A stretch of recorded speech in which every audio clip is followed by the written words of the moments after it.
Olá, caríssimos irmãos, eu sou o Leandro Cajado e você está no canal Ascese Catequese. Depois desse nosso último encontro, vamos dizer assim, de uma linha mais espiritual, tratando da riqueza e da pobreza, mais profundamente para poder explicar aonde começa verdadeiramente, não que não pode começar antes, porque ela ocorre, tem um impacto espiritual já no início da sua vida espiritual, mas onde começa efetivamente as bem-aventuranças. Ela começa exatamente quando você está finalizando essa questão do romper, né? Do romper não só dos pecados graves, mas destas imperfeições, dessas coisinhas que a gente fica trazendo, esses pequenos apegos, e aí então vai se tornando mais livre de toda essa mazela aí, e aí sim a pessoa adentra a porta estreita, sai daquela condição chatinha, né, que a pessoa estava, da chatice ali espiritual, estava apegado em reclamar muito e tudo mais, adentra ali, vamos dizer assim, que aceita uma pobreza espiritual, mas não pobreza no sentido ruim, mas da santa pobreza, essa que faz com que você entenda que as coisas existem, elas são boas, mas elas precisam atender uma necessidade que vai para o espiritual. Ela é mais profunda e que você não se apega. Essas coisas existem, mas você poderia não ter. E se hoje você tem, glória a Deus, assim você vive. E quando você não tiver, você viverá também. Esse desapego, esse desprendimento que a gente vai aprendendo, mas que o homem, quando avança, como eu falei, sai da terceira para a quarta morada, ele sai da vida ascética e entra na vida mística, ou ele deixa de ser um iniciante, ele vai para uma fase, né, mais aprofundada aí da vida cristã. Mas nós estamos tratando de economia, nós falamos de trabalho, né, e agora a gente tem que falar de uma coisa que mexeu aí com a cabeça das pessoas bastante. As pessoas ficaram bastante incomodada nas últimas semanas por razões de impostos. Por quê? Porque está se tentando dar um andamento para os impostos. Quando a gente trata, pelo menos aqui no Brasil, é o que está se vendo, da questão da direita e da esquerda, você percebe que existe uma finalidade que não se trata, preste atenção, não se trata da finalidade, por exemplo, de uma taxa. Existe uma diferença entre taxa, contribuição e imposto. A taxa é um valor cobrado de uma prestação de serviço de um ente público, né? E ele pode ser municipal, federal, estadual, qualquer um deles. Por exemplo, taxa de lixo, né? Muita gente paga taxa de lixo. Prestadores de serviço pagam para a prefeitura uma taxa chamada de taxa mobiliária. Então, isso é uma taxa que é paga. Por quê? Porque você presta serviço para... presta serviço não, você é um prestador de serviço e a prefeitura está prestando serviço para você. Então são taxas que a gente paga, por exemplo, tem taxa de polícia, para poder pagar a polícia. Contribuição, né? Aquelas contribuições chamadas contribuição social, como o INSS, o PIS. Ele é cobrado quando ele tem um destino, um grupo ou uma atividade. O programa de integração social está muito ligado à questão de trabalho e tudo mais, e o INSS está ligado à saúde. É isso. E o imposto? O imposto ele tem algumas incidências específicas. Quando, por exemplo, ele vai incidir sobre o patrimônio, ele vai incidir sobre a renda da pessoa ou sobre o consumo. Então, quando disseram assim, não, nós vamos... trabalhar com este imposto, né, mas ele não tem impacto sobre o consumidor, ele tem impacto sobre a empresa. É mentira, não está correta essa definição. Não está correta. Né, porque ela vai ter impacto final, ela impacta em você que é funcionário. Né, e estas coisas têm um impacto maior do que, por exemplo, a taxa Selic. Né, a taxa Selic, fica lá, que é o Banco Central que cuida, ela tem impacto, por exemplo, em investimentos. Pessoas que fazem investimentos mais conservadores, eles guardam uma taxa Selic um pouco mais alta. Então, por exemplo, quem investe em tesouro direto, uma taxa como está hoje está muito bom para investir nisso. Né? Mas por que está por que ela está mais alta? Porque provavelmente o mercado interno está rodando, mas não está rendendo muito. Está vendo riscos financeiros, empresas quebrando, aí está tendo não imposto, mas uma inflação mais alta. Então você tem esses riscos que podem cair sobre você. Todo esse risco faz com que o Banco Central mantenha mais alto. Por quê? Porque aí ele fala assim, opa, peraí, tá tendo crise, tá tendo desemprego, e se as pessoas pararem de pagar, eu vou quebrar o país. Aí nós, como país, vamos ficar devendo também até lá para fora. Né? Por exemplo, empresas começam a quebrar, pessoas começam a ficar desempregadas, elas estão pagando, sei lá, um apartamento, estão pagando um investimento, estão pagando um empréstimo. Ela começa a não pagar mais o banco. Aí o banco não tem dinheiro para pagar outras coisas, então aí você começa uma quebradeira. O Banco Central vai segurando isso daí, deixando algumas taxas. Por quê? Porque se você não pagar, a taxa será maior, a taxa que o banco vai cobrar no seu empréstimo vai ser muito maior, por isso que a taxa fica alta. Mas ela só está assim, a taxa só fica alta. Por quê? Porque você começa a ter um risco de não pagamento dos devedores. Então, quando você melhora as condições do país, essa taxa tende a baixar. Inclusive até não muito tempo atrás ela estava muito baixa, tanto que aí falaram, olha, dá uma aumentada porque o negócio já está ficando ruim. Olha que coisa, né? Olha que coisa. A taxa Selic já estava ficando ruim dela ficar baixa. Então aí tiveram que aumentar mesmo, você tendo um mercado que estava muito aquecido. Né? Mas o imposto, ele vai ter um impacto total. Por exemplo, quando você, sobre o patrimônio, você tem um apartamento, você tem uma casa, você paga IPTU. Quando você tem um carro, você paga IPVA. Quando você vai você comprou um apartamento e está passando do banco para você, você paga um outro imposto chamado Imposto de Transferência de Bens Imóveis.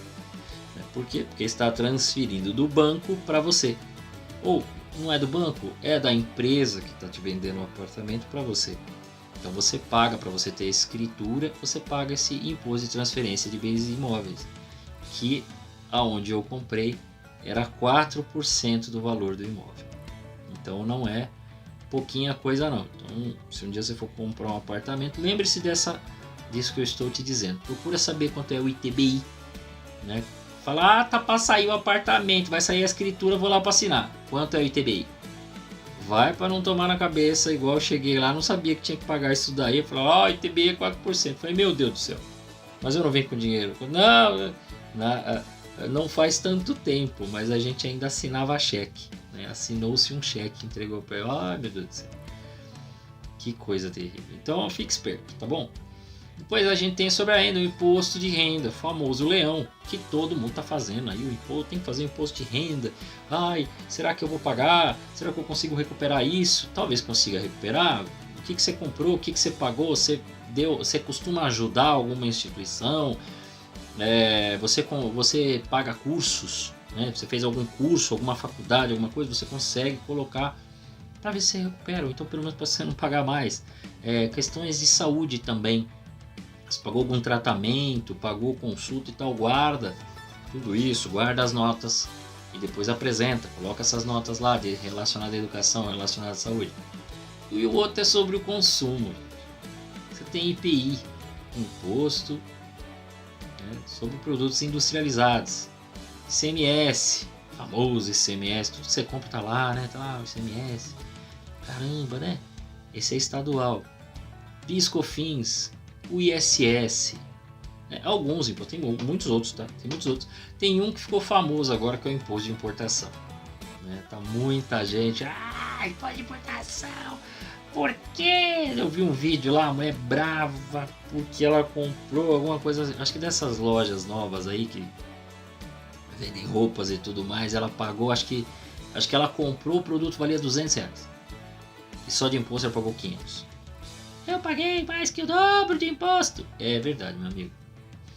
O imposto de importação, não só o imposto de importação, mas a importação, ela vem de duas formas. Ou ela vem importação simples, que alguns vão chamar de courier, ou vem de uma importação mais completa, que aí muitas vezes isso é feito por indústria ou por grandes empresas, pode até revender, mas que vem por DI, declaração de importação. Ele vem bastante material, vem tudo descrito, e de qualquer forma, tanto de uma quanto da outra, você tem que nacionalizar. Para nacionalizar, você tem que fazer uma nota fiscal, né? Quem já viu uma nota fiscal de fora, a tal chamada invoice, né? O nome em inglês de nota fiscal é invoice. Uma vez eu vi, eu não lembro quem que escreveu, me mandou um e-mail, aí falou assim, fiscal note. Não é fiscal note, gente. Até porque fiscal, né, é tax, igual impostos, né? Impostos, taxa. Lá fora é tax, não tem imposto, taxa, contribuição. Lá é tax. Então a equipe que eu trabalho, a equipe fiscal é a equipe de tax.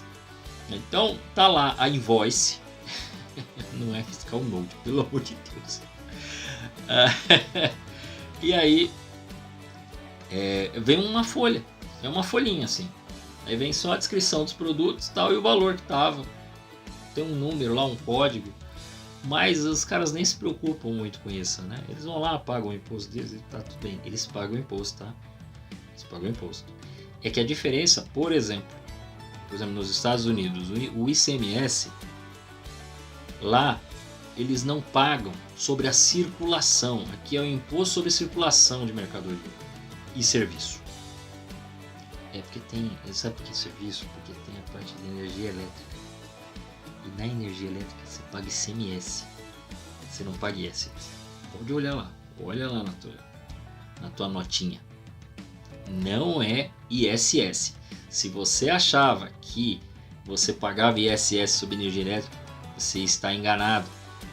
Sobre telecomunicações, sabe aquela notinha lá da empresa de, sei lá, Claro, Oi, TIM, Vivo, né?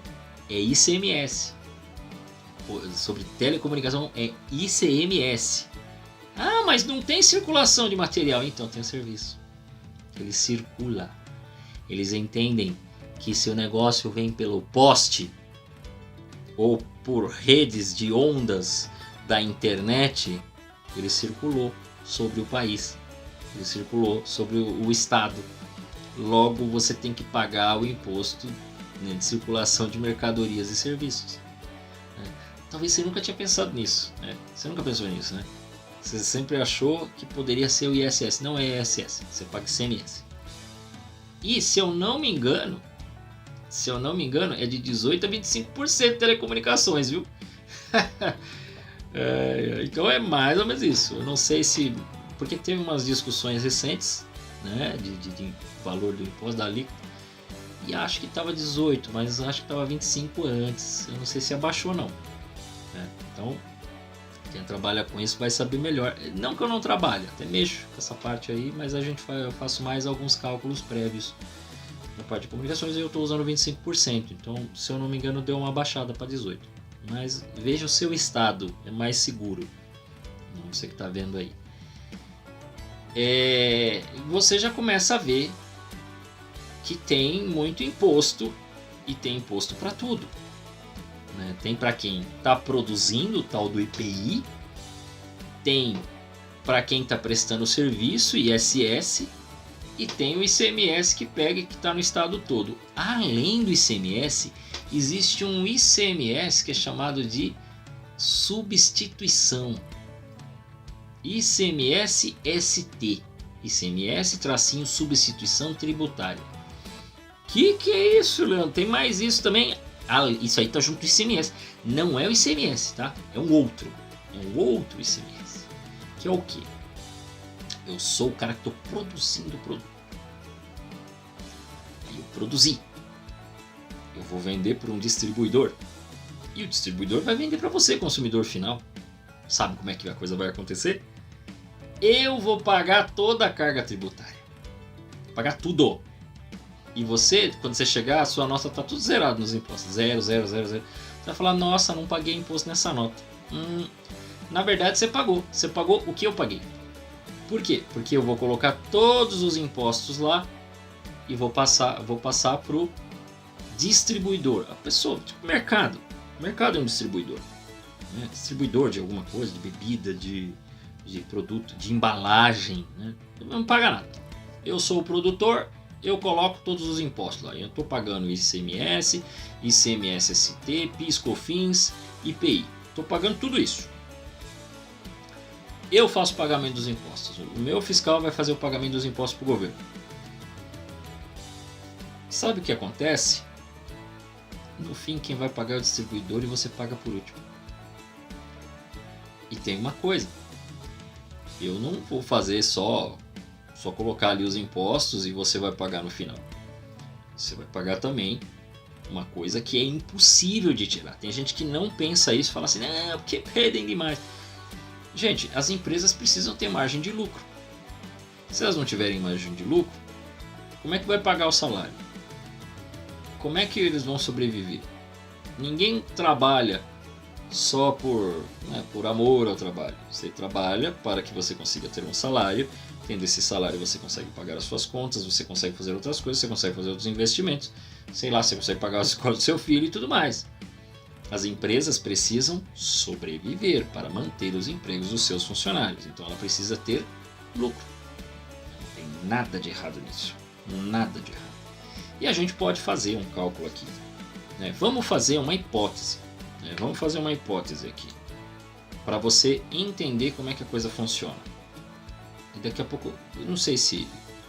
Vamos primeiro fazer isso. Depois a gente faz uma outra coisa. Depois eu vou falar uma outra coisa aqui que eu sei que deve estar na sua cabeça e que eu falei agora há pouco da DI e do courier. Eu já vou falar um pouco da importação só para você ter uma noção. Vamos primeiro criar esse produto. É um produto nacional, não está vindo de fora, nós não estamos falando de imposto de importação, né? Produto nacional que foi feito. Você vai vender. Para você fazer isso, como é que você vai fazer? Você vai primeiro pensar a sua margem de lucro. Qual que é a sua margem de lucro? Não sei, você quer 10%? Você quer 20%? Você quer 30%? 45%? Não sei quanto você quer. Você pode até botar 100% de margem. Você vai pegar e vai fazer a multiplicação por 100%. Mas não, vamos fazer um valor menor, né? Vamos lá, você quer ter 20% de margem de lucro. Como é que você vai fazer isso? Você vai pegar o valor e vai multiplicar, por exemplo, no caso de 20%. Quanto que é 100 menos 20? 80. Você vai multiplicar por 80%, por 0,80. Então você vai pegar o valor que você tem agora do custo do produto, com o custo dele.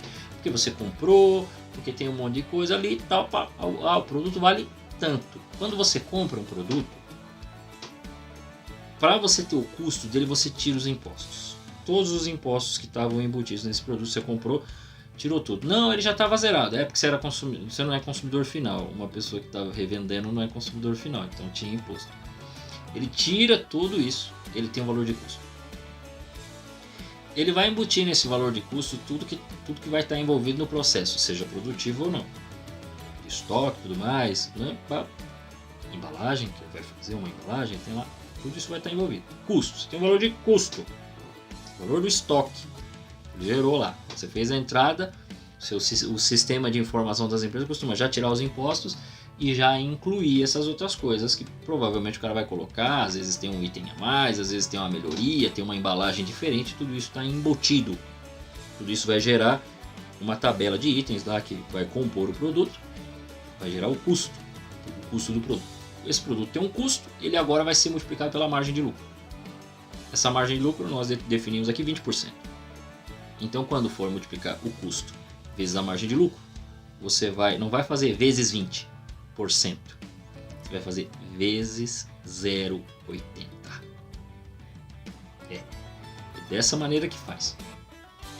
Deu valor, custo mais lucro, mais margem, mais vezes aí o 0,80, ok, deu um valor.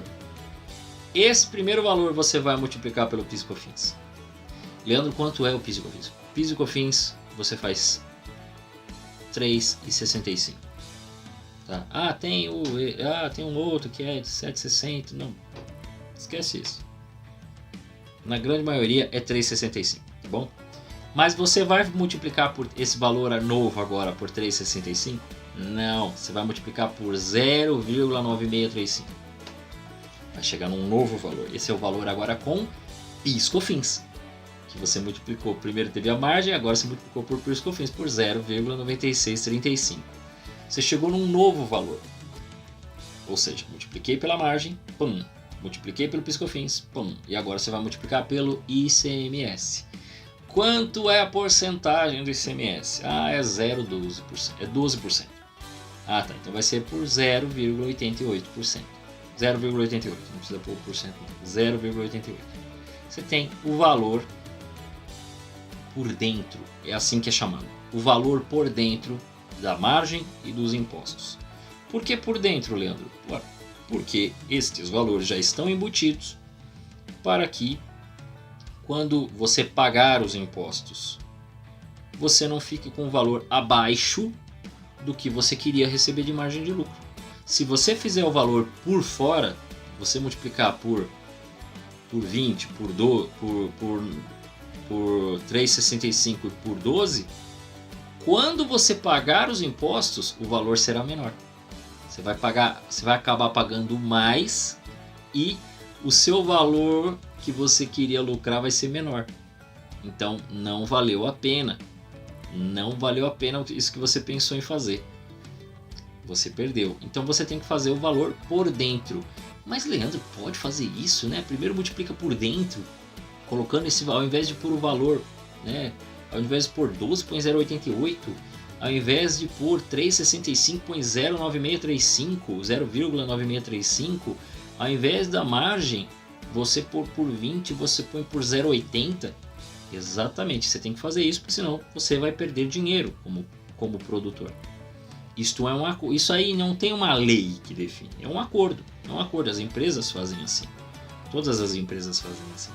E o cara da empresa que falar que não faz, primeiro, ou ele está perdendo dinheiro, ele não sabe, o que é muito difícil, acho que não acontece assim, tá?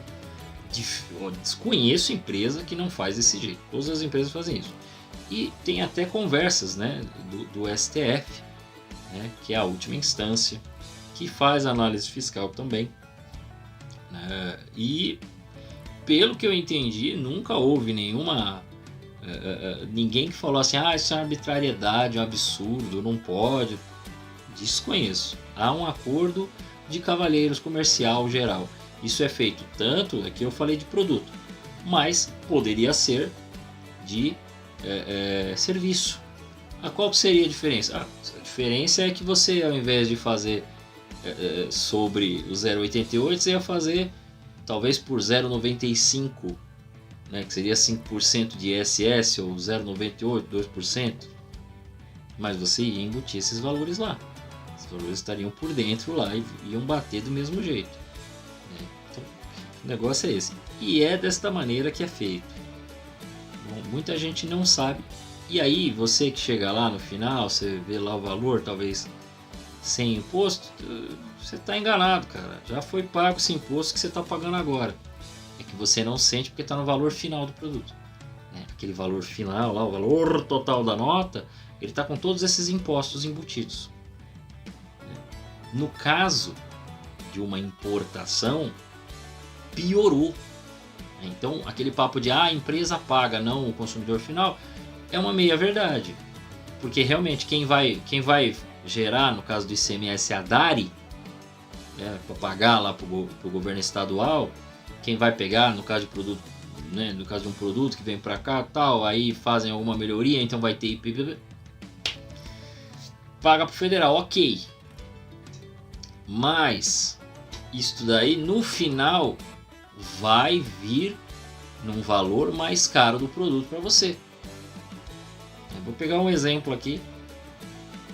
Há muitos anos atrás, quase 10 anos atrás, tinha saído aquele Nintendo Mini, que é uma réplica do Nintendinho antigo, né, terceira geração dos videogames, era muito conhecido aqui como Nintendinho ou NES. No Brasil não teve o Nintendinho, né? Foi ter o Nintendinho depois de 97, já tinha até Super Nintendo. Aqui teve os famosos clones, né? O Phantom System, Top Game e tal, Dark Vision. Saiu o Nintendo Mini, com tantos jogos e tudo mais, o negócio uma febre. Chegou no Brasil só importado. Até onde eu sei não tem Nintendo aqui no Brasil. Fui ver o preço, cheguei todo Nintendinho, né? Não tive. Quanto é o Nintendinho? O cara falou R$1.500. Hã? 1.500? Ele é R$1.500. Não é possível. Aí eu comecei a fazer o cálculo na minha cabeça. Pelo seguinte, preste atenção. Quanto custava na época o Nintendo Mini lá fora? $60. $60 você multiplicar por 5, mas não chega mais nem perto de 1.500. Você vê 5,30, deu R$300. Só que existe um problema. Lembra que eu falei que tem o Courier, que é uma importação simples, e tem a importação de DI. Se for uma importação simples, ele tem imposto de importação e ICMS, o que já aumenta bastante. Porque eu não faço ideia de quanto está a alíquota do imposto de importação. Não trabalho com importação, mas não é pouca coisa não. Conheço gente que trabalha com imposto de importação e fala que as alíquotas não são baixinhas. Deixa eu até ver aqui. Alíquota II. A alíquota do imposto de importação está 18%. Olha isso. 18% a alíquota de importação. Só que não é tão simples assim. Porque você tem que pegar essa alíquota do imposto de importação. Ele é o primeiro imposto que vai ser cobrado depois que você teve a conversão do dólar. Então o produto chegou, ele passa do dólar, passou do dólar, o primeiro imposto que você paga, que você paga assim, vamos imaginar uma tabelinha num Excel. O valor chegou lá, R$100. Você vai ter que multiplicar esses R$100 desse produto lá que chegou, pela alíquota não, pelo valor do dólar do dia. Então é 5 e alguma coisa. Então você já vai multiplicar por 5 ponto alguma coisa. Ele vai gerar o valor em reais. Definido o valor em reais, você vai pagar, vamos dizer assim, vai gerar o imposto de importação. Então a alíquota do imposto de importação vai ser calculada sobre esse primeiro valor.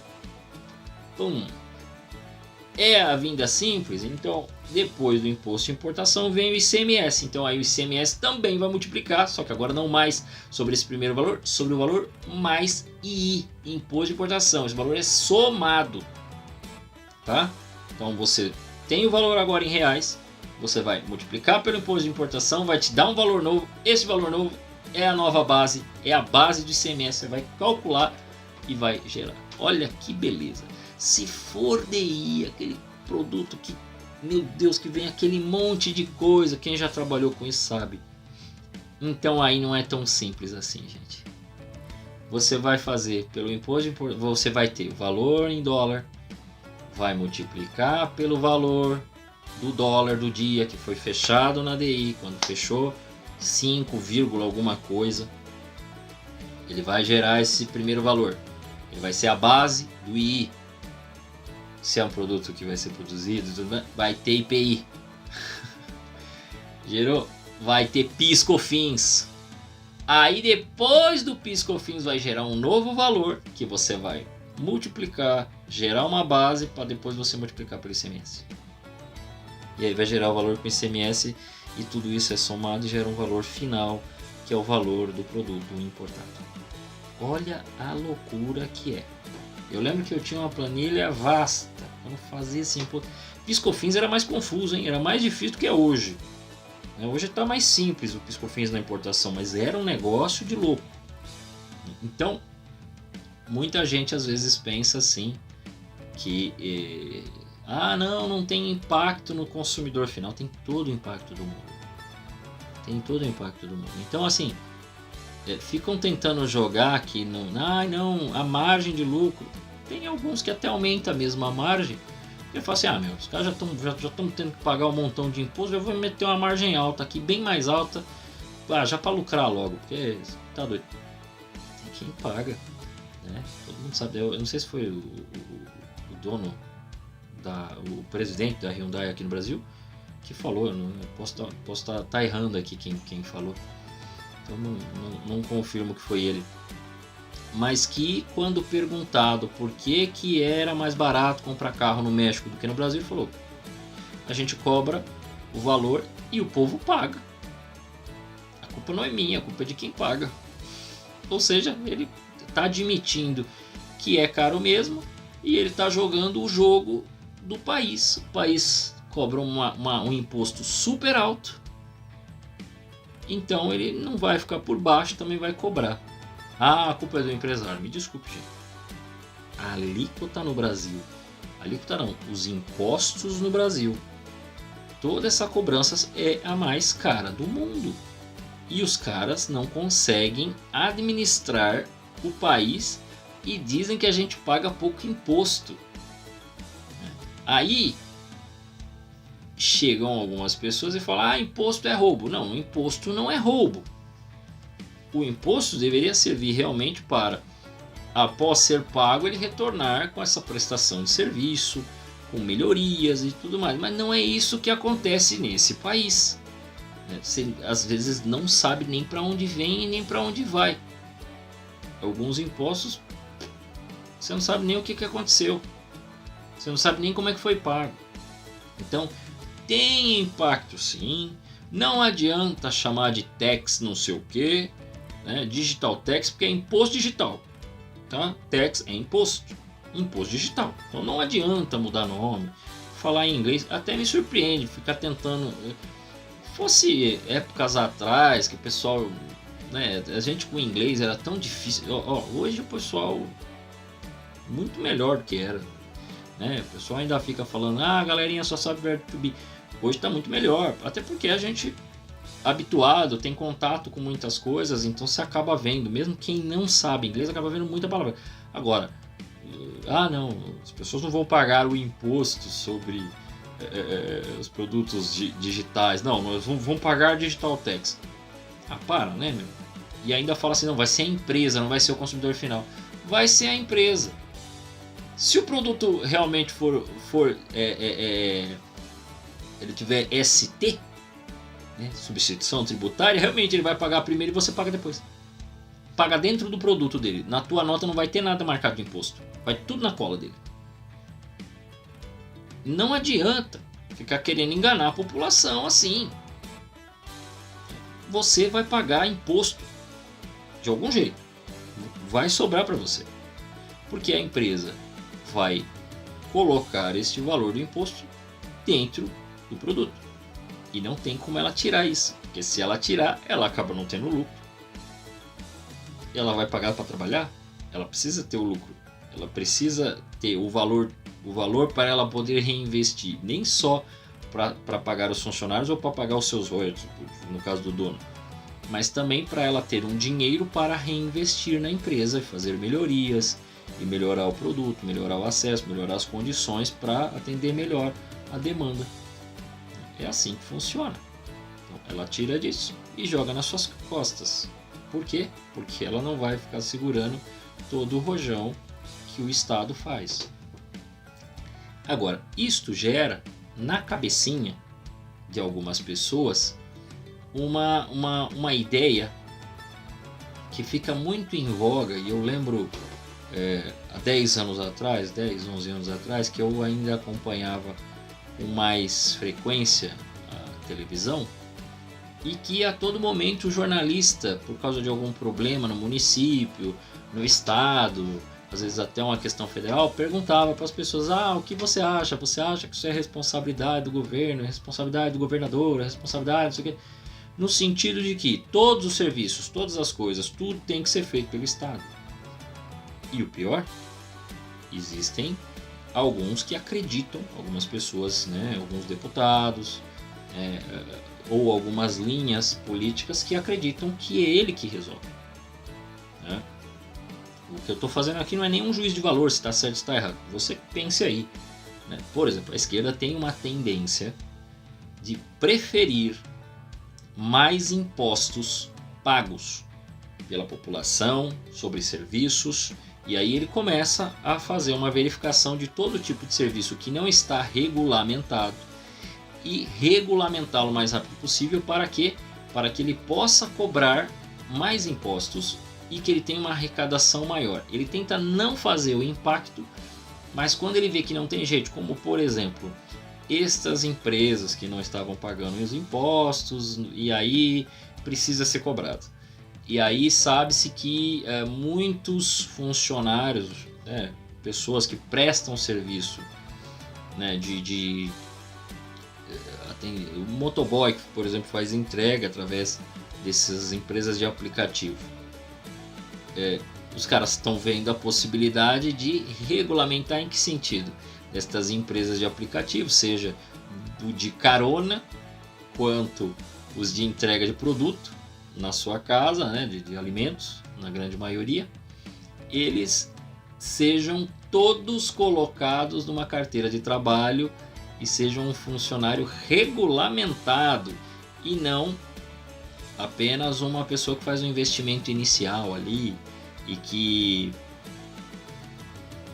não paga impostos para isso, né? Ele ganha o dinheiro dele porque ele está prestando o serviço e o governo não tem parte. Ele quer que essas empresas, como por exemplo a 99, a Uber ou o iFood, né, todos eles possam cobrar, né, o Rappi, possam o quê? Colocar todas essas pessoas como se fossem funcionários, todos eles assinarem carteira, bater o carimbinho, para quê? Para pagar todos aqueles impostos e ditos benefícios que seriam pagos pela empresa para estes funcionários. Mas esses caras não são funcionários dessas empresas, eles são prestadores de serviço. Eles estão trabalhando em parceria, mas ele não é funcionário desta empresa. Essa empresa fala, ó, usa o meu nome como se eu fosse um patrocinador do seu carro que vai atender as pessoas, né? E aí você me paga uma porcentagem e você pode usar o meu aplicativo. Então, de certo modo, ele está vendendo pro cara. E você também está pagando, mas o cara recebe o valor maior e ele paga um valor menor, 30%, 20%, né? Às vezes mais, às vezes menos, para aquela empresa.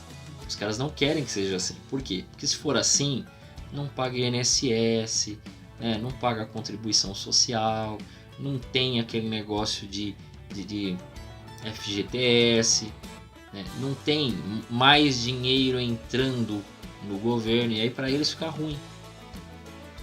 Para eles é ruim isso, porque eles não tá regulamentado. Então isso é um fato, tá, gente? Vai ter partido de direita que trabalha também com essa quantidade de impostos, até tem, mas a grande maioria acaba diminuindo e tentando trabalhar os impostos de uma outra maneira. O que pensam alguns? Que se ele aumentar o volume, a demanda de consumo, ele vai ter a mesma arrecadação do que ele ter todo esse controle, para ele controlar tudo. É claro, e eu não sou inocente, que o negócio dos impostos e do controle não é só para uma regulamentação ou para uma tributação maior, porque precisa ter mais para o Estado. A partir do momento que o governo tem mais dinheiro entrando, ele vai utilizar para suas finalidades. Estas finalidades não são obrigatórias, do tipo, IPVA é para a pista. Não é. Se fosse para melhorar a pista, o IPVA, nós não teríamos consórcio de empresa cuidando de estradas específicas, né? Por exemplo, aqui perto de mim tem a Castelo Branco. E a Castelo Branco tem uma empresa privada cuidando. Então, se o IPVA pagasse essas coisas, você não teria essas empresas para administrar. E ainda quando você pega estas pistas, você tem que pagar o pedágio, né? Então, não se trata de um controle é para pagar. Esquece a finalidade, não tem uma finalidade específica. Mas o governo, a partir do momento que ele sabe que ele tem esse dinheiro, que vai entrar esse dinheiro, ele pode usar como ele bem entender. E aí, os governos que acabam querendo lucrar mais, ele precisa... Putz, tô fazendo o povão pagar mais impostos. Tô regulamentando todo mundo, tô tendo um controle total. Eu preciso agora criar mecanismos para não deixar ninguém sair do meu controle. Então, por isso ele precisa de mais dinheiro. Uma das formas como ele faz para poder ter mais controle é pagar a imprensa. Por quê? Porque aí a imprensa fica em cima do contribuinte. De que maneira? Pode ser até, né, os caras fazerem reportagem investigativa para ver quem está sonegando, mas pode ser fazendo propaganda para o governo. Dizer, veio a propaganda aqui, aí fala da empresa tal, do governo que faz isso e tal. Quando começa a entrar no bolso da imprensa, a imprensa começa a não noticiar se tiver algum problema, ou noticia quando não tem jeito. Mas na grande maioria das vezes, não, olha, peraí, tem que ter paciência e tal. Quando o dinheiro não vem para a imprensa, a paciência da imprensa com o governo também diminui. Porque ela vai falar, opa, peraí, o cara não tá me pagando e tá achando que eu... Não, então eu vou aumentar a régua e vou ser muito mais rigoroso com ele, porque afinal de contas ele não me deixa participar do governo. Então eu vou fiscalizar para valer. E aí a coisa mais bobinha que ele fizer eu vou colocar como um grande problema. Afinal de contas ele não está mandando dinheiro aqui para nossa emissora, não está mandando dinheiro para o nosso jornal, não está mandando dinheiro para o nosso site. Então eu não sou obrigado a ficar defendendo, não vou. E aí a régua fica muito mais em cima para quem não trabalha junto ali com a imprensa. Não sei se você já tinha pensado isso. Houve mais ou menos ali, acho que entre 2010 e 2011, que a porcentagem que era dada para a imprensa era um negócio gigantesco. Era um valor enorme. Tanto que muita empresa não se preocupava com o dia de amanhã, bancava, né, alguns artistas aí com salários altos e contratos vitalícios, e muita empresa agora teve que rever. Primeiro porque acabou esse negócio de excesso de valor de publicidade. Segundo, que surgiu o streaming. A audiência caiu também. Então, nem o governo, nem as pessoas que fazem propaganda vou pagar tudo isso. Porque eu também posso colocar o comercial no YouTube, né? Lá para meia dúzia de gato, né? Pingado que vem num canalzinho, mas eu ponho em vários canaizinhos lá para passar, e vai passar em todos os canais ali, inclusive na SESI Catequese. Eu sei que passa comercial aqui. Ele paga muito menos do que ele pagaria lá. Só que aqui pega, né, quantos nós somos aqui? Pouco mais de 2.500 pessoas no canal. Só que, de qualquer forma, 2.500 pessoas podem ver. E aí ele faz para outro canal. Ele paga muito menos, e no fim, na contagem de canais que ele coloca, atinge muito mais. O tal do AdSense. Mas atinge muito mais gente. Porque ele joga, vem aqui para os canais de YouTube, vai para o Google, vai para não sei onde, vai até para o seu e-mail, né? Quem tem e-mail aí sabe que de repente você vai clicar, tá lá o comercialzinho de algum curso, de alguma faculdade, de algum negócio, de alguma venda de produto, tá lá, né? De alguma coisa que você entrou, tal do algoritmo, né? Que vê os seus gostos, aí ele começa a te indicar nesses comerciais e tudo mais. É isso. Então tá muito mais fácil. A renda caiu para todo esse pessoal. Mas como de vez em quando, e aí é o que eu falei, depende muito. Um vai usar o imposto mais para isso, o outro vai abaixar esses impostos, zerar alguns tal. Por quê? Porque ele acha que ele vai ganhar no montante. Ele vai aumentar o consumo e as pessoas vão consumir mais, isso vai dar uma renda maior no final. É diferente da ideia de um e de outro. Então, assim, essa é a diferença na questão dos impostos da direita para a esquerda. Como eu disse, a direita tem os objetivos, a esquerda aqui no Brasil tem outros. Como ela visa um controle maior, não é só um controle de impostos, mas é um controle inclusive para a forma como ela vê que deve se fazer a manutenção da sociedade. Ela aumenta muito, ela baixa muito, então ela faz dessa maneira para que as pessoas possam, né, para que as pessoas possam aí pagar ou então ver que eles estão prestando serviço, goste você ou não, tá? Estão prestando serviço, estão pagando e eles não têm obrigação repito, eles não têm obrigação de falar, olha, você pagou o imposto sobre isso, está pagando aqui, isso aqui está pagando aqui. Não, tem até site de transparência, você pode ver lá, mas não é assim que eles fazem.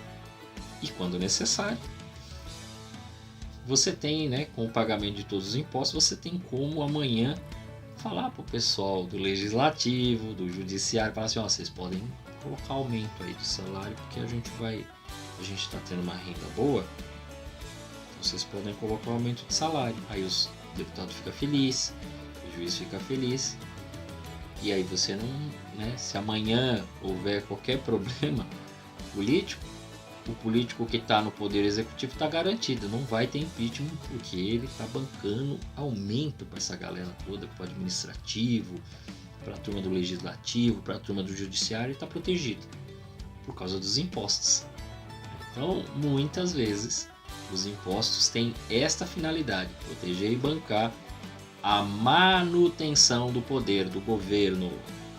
Esse problema, e é isso que aquela galera mais liberal não suporta, porque entendem que a coisa deveria ser feita de um modo um pouco diferente.